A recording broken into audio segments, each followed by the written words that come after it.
Breaking news. Dhansiri constituency angkang rongplim plam ahawar kidobin ingti lapen pachok rong par arong asar atum riso basa cintong asar lapen nimali atum pen chilang pet pen MP Horensing Beaphan towar ng patang piwek ng jipusia dak arong arar pen kehang pasupon.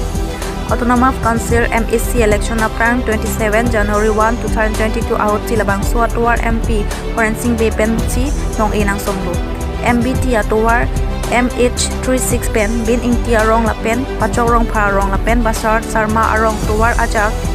330 km lapen AAP 2019-20 ningkan aparman ahotsi nang somdu bonta pining asengkan 2022 anta na patang pipi ajok pirangke gatheng no pachina koklo pusi hadak arat atun kaning ri padupon tasi prabjin pen na patang surak nang ji pusi sodak pen ke hang padupon athe towar kawe ajok kisung thepik chechak nang olo Arwejang lo ting han lang bunga sonsi mandet lasi nang patang sirak nang pusi pirangke gatheng no kehang padupon.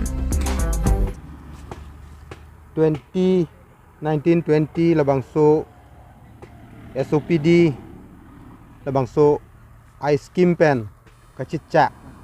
kilometer ke thomra mitar thong kep 3 crores 30 lakhs 22,000 labangso ice cream pen nili tumaphan nang pipo pu chechak lo akihai MP dak rong wangsi nili tum along towar ki ik bangke nang piwek pupu alam chak nang pilo sitame non piniar ni anta nili tum kachelenga towar bang hengnoik dak lo sing be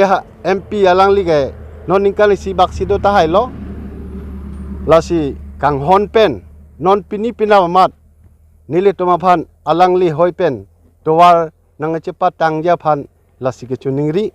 nili tum thang akajuno thang ka sorsar takali lasi non pini ladak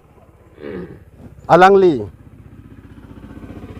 meeting gewang we prang long aka la so kengri nili tum non rat chingrum si alangli phan ke chuningri alam si keningje nili dom thang aputi mane ke chibahong ka chingche alam takali ining samjin pen alangli nonamat towar nang papleng po pusi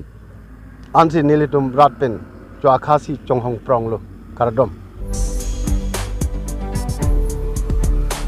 di lai pen birta pangdakpon Harsing Tiron News 24 Kardiang lo